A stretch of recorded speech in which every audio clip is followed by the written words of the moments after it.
It's a beautiful day. Don't be a dick. Pamphlet number 7, on admiration. To admire, to regard, to see and also appreciate. Your secret admirer.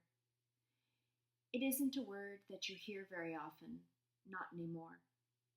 Usually, it is used in the context of a platonic relationship. For example, she's so good at what she does.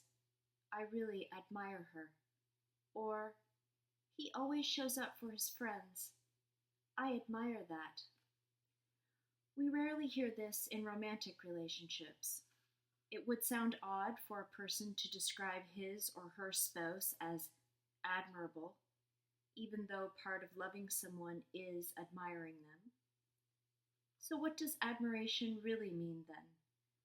We have established we can have admiration for a person or an action they perform, which might amount to the same thing.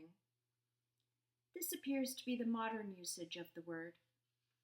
When was the last time you heard someone say about another, I admire her beauty? It sounds old-fashioned now, and not in a nice way. Now we would probably just tell someone we liked them very much, or simply, I love you. This sentiment has taken over, perhaps, for admiration.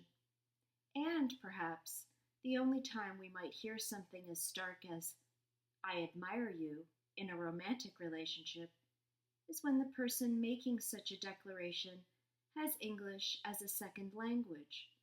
In this case, while admiration would probably not be confused with adoration, it could be used instead of the word respect.